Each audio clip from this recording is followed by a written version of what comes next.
Good afternoon. Welcome to lecture 18, which promises to be on the topic of the link between gold and interest, a most formidable and though controversial subject. Thank you for attending, and the word is with Sandeep. Thanks, Peter. So I don't envisage this lecture being very long, because we will be going through concepts that we've already gone through in previous lectures. So I envisage this more as a sort of summary kind of lecture. A lot of confusion about how gold involves itself in the financial system. And the most important thing to remember from this school is that gold is the regulator, or the medium by which the interest rate is regulated, the rate of interest.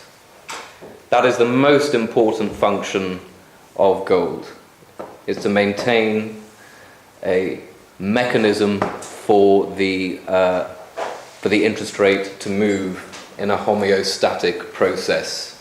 Which was missed by Mises and Yeah. right? Yes. Amongst many things. Sorry, that's the title of the course. Yeah. That was, as Professor said, that was missed by Mises, and we'll go through exactly how gold is involved in the setting of interest rates again. But it's just worth remembering that this is an extension of Menger's observations. Professor is just continuing Menger's observations on the difference between the bid and the offer in a market. And Menger, as Professor has said before, was a very, very busy man, and he didn't have time to complete his theory of interest. But he had all of the building blocks right there, and I'm sure that if he had more time, he would have done it in the way that Professor Fekete has. Okay? Sandeep, could you repeat the definition you just gave of gold? I thought it was quite interesting, and I was writing it down. And then Its role is to maintain an orderly rate of interest, basically. Yeah, but the way you expressed it was is the regulator. Right. I can't remember exactly what I said on the video. I'm gonna take once before I can see it again. Is the regulator of the mechanism which determines interest rates? Or is that Yeah, I mean it's the object which is used to in the stabilization of interest rates, I suppose. I'll go through that in a lot more detail. So again, there is this philosophical disagreement as to the nature of interest, and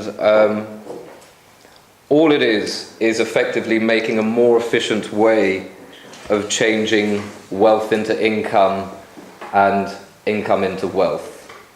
You know, this is a process that is a function of our existence on the planet. We're young, we grow older, and then we leave the planet. And we have different needs as we go on that journey. And as you're younger, you tend to want capital ahead of income.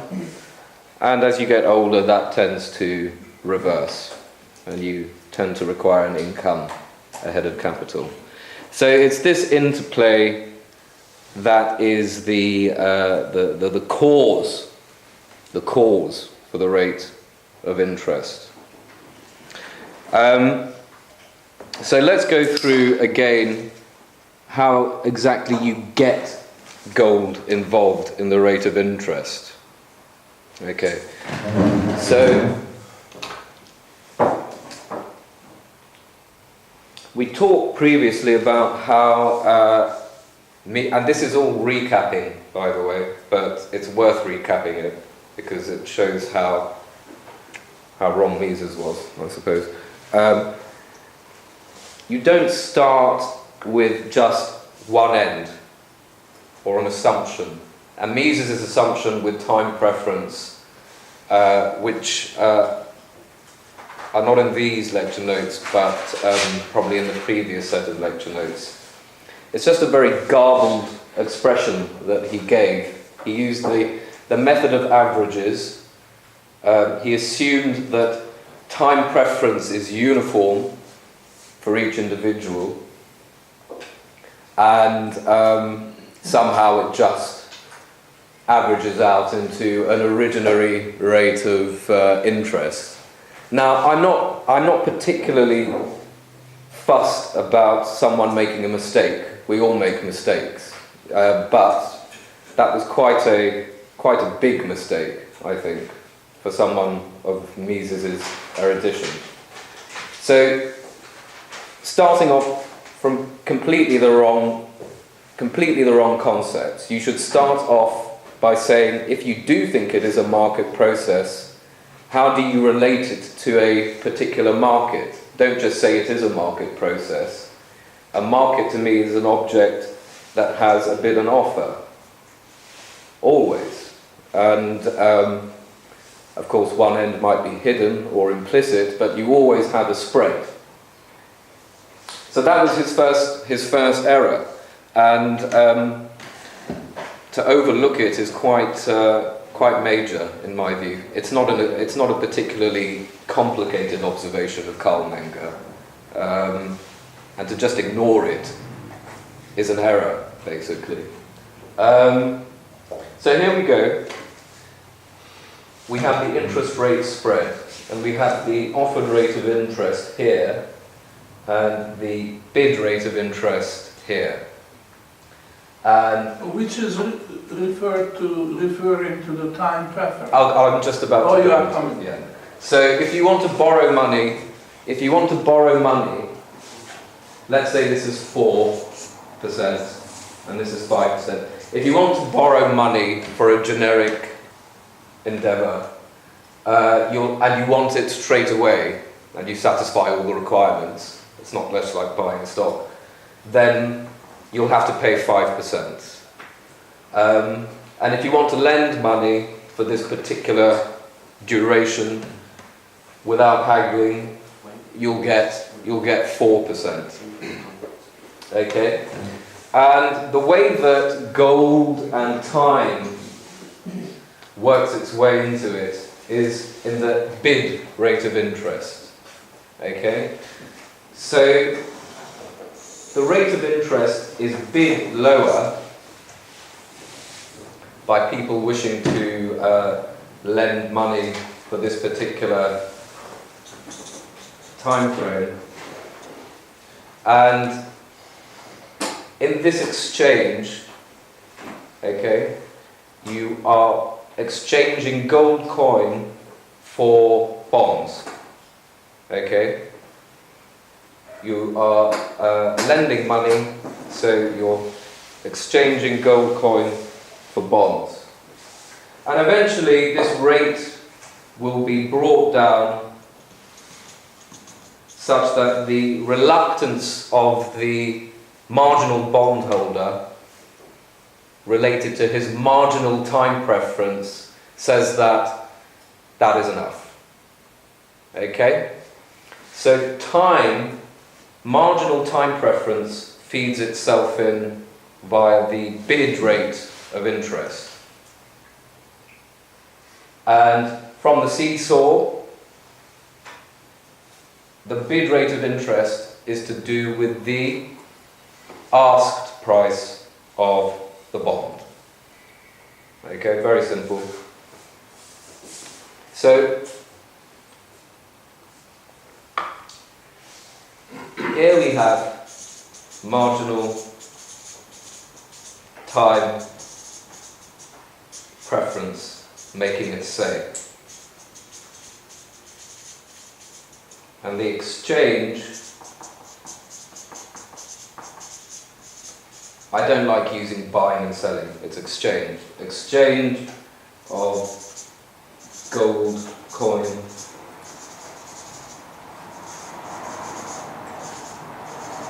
for bonds.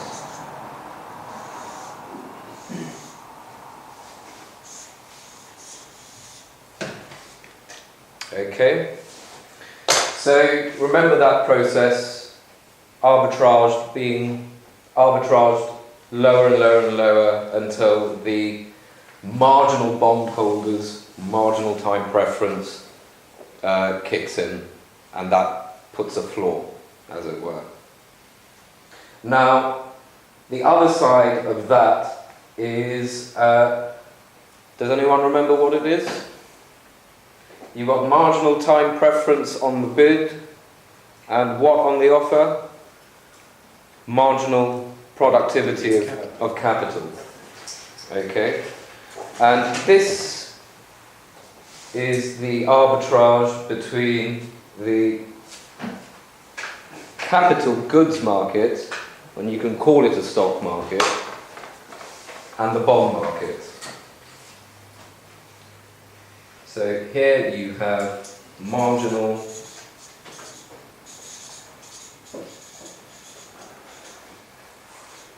productivity of capital.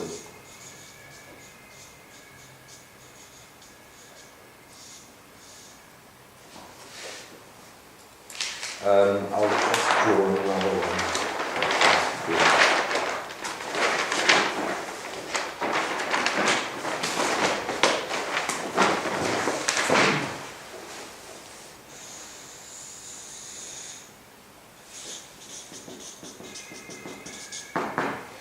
So, in a similar fashion, we just invert what we were doing for marginal time preference, except we refer to a different arbitrage this time. And that arbitrage is related to the return on the bond, or the cost to the issuer of the bond, and the return on the capital markets, which you can approximate by the stock market. But don't confuse the stock market for the company that it represents. There are loads of different arbitrages you can actually do amongst that whole set. Okay, so what happens is that someone comes in and says, right, I see an enterprise, and they bid up the rate of offered interest from, let's say, 5, 5.5, 6, until the reluctance of the marginal entrepreneur kicks in. The entrepreneur is the one who is doing arbitrage between the bond and the stock market. And the marginal entrepreneur's action kicks in.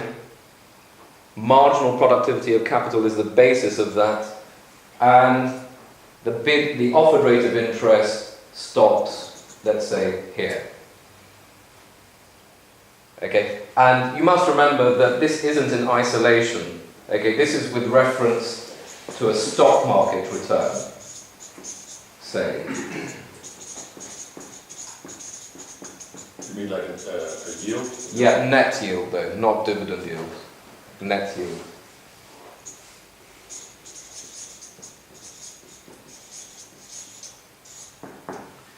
So, I don't know, let's say there was a company that had a market net earnings yield of 10%. So in the process of bringing up the offered rate of interest, he's bringing down the net yield of something at the same time. So this would be 9.5%, and it's the difference that you have to think about. When that difference reaches a certain level that is deemed insufficient for the next person to do it, then that's the level that it stays at, basically. So, two completely different processes determining the rate of interest. You've got marginal time preference on the bid, marginal productivity of capital on the offer, time and space. Yet both of them complete the theory of interest. You can't have one without the other. In the whole process of the marginal time preference operating on the bid, what the actual exchange there that takes place when there is an exchange is an exchange between coin and bond. What is the exchange on the offer? This is between bond and stock. So it's okay. It's more okay. It doesn't involve gold directly. Right. It's more like okay. Transaction. Okay. Yeah. An exchange of capital. Basically. Well, this is the whole thing that I'm trying to explain to people. I'm a fund manager, and apart from I manage a gold fund, I have to manage equities as well. And if you look at this spread, if you just take, I don't know, the 10 largest blue chips of fast-moving consumer good companies or something, the net yield, not dividend yield, but net yield is about 8 or 9%. And the offered rate of interest for these companies is 1.5%. And that vertical spread, this is called the vertical spread. We know that already though, is at its highest in like generations. What do you mean by net yield is including the capital gain? Is that what you mean? No, as in net earnings, not just dividend payments. Okay, Yeah. including the retained earnings. Yeah, including the retained earnings. It shows you've missed this morning. Sorry, everyone. Sandeep, this flow of funds from bonds to stock, it goes through gold. Clearly, one is sold and the other is bought. But when it goes from bonds to gold, it kind of sits there, unless it has another opportunity to be reinvested. And if you hold the gold and you look around and you see that you can make 10% net in stocks and 5% in bonds, well, you put your gold there. And if once that thing comes down, you're going to go the other way. You'll go another way. And when you're selling the stocks, you're actually reducing the capital productivity of the economy. So presumably, you're actually going to be increasing, whatever is out there is going to increase in value. You're going to earn more money because the competition is shrinking. So I'm just talking very I know, I understand. broadly, It's just but that yeah. You're not only limiting the interest, but you're also restoring balance by increasing the productivity of that capital. Well, exactly. There is this works. I hate saying this phrase, but it does work like magic, and you can't put marvel in its beauty. So on that subject, the vertical spread is at its widest in 50 years, and it's beginning to contract. And as more companies realize that they can actually get this difference in their pocket in cash. One of my friends who's a currency manager said, "Oh, it's like they can carry equities then, I suppose, for the profit." And I said, "Yes, carrying equities by issuing your own debt or carrying someone else's equities, not even your own." Okay? So this is my reason for an escalation in the stock market, volumes and mergers and acquisitions volumes going through the roof. It's already kicking up quite a bit now. It's all in the contraction of this vertical spread as they race over each other to capture that spread. They're not even thinking like that yet, okay? But they will very quickly. And the market, as you're contracting this spread, obviously the bid price of market equity goes up sharply. Sandeep, borrowing a leaf out of the book of Mises, we could say that the marginal time preference on the one hand and the marginal productivity of capital on the other are the two blades of the scissor. Yes. There is no market unless both blades are present. And the action takes place at the marginal rate. This is where the action is. This is where we have to concentrate. Yeah. So Yeah. I think He had. the scissor is a very good Yes. mental image of Yes. what's going on. Not just in here, but wherever you use the principle of marginalism. I think so, because you should, if you want to remember the basic tenets, you should think of a pair of scissors and one pair of hands making handkerchiefs.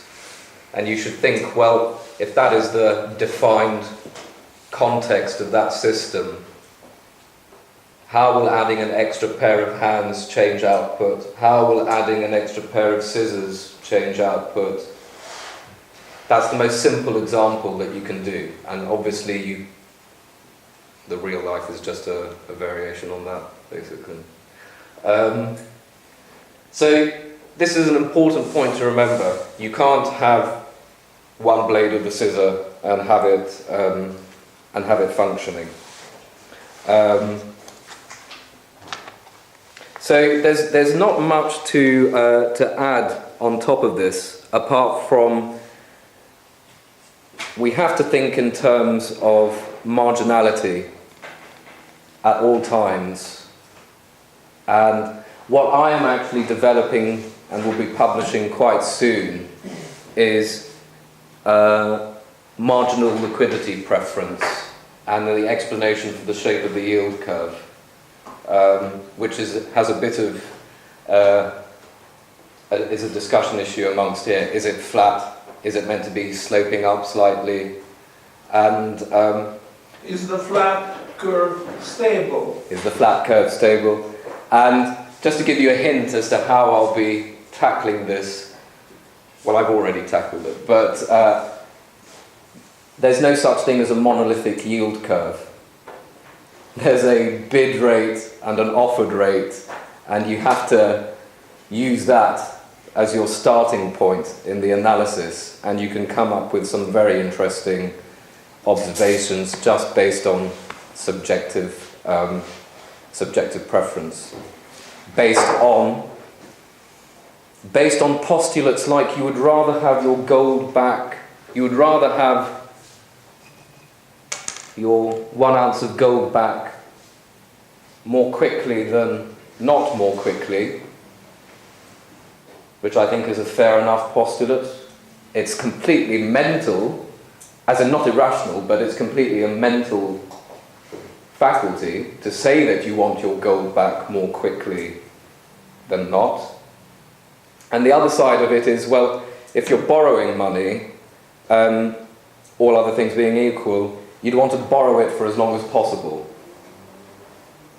And it's that dichotomy and the coordination of that dichotomy that I think brings out the shape of the yield curve. So we go from marginal time preference.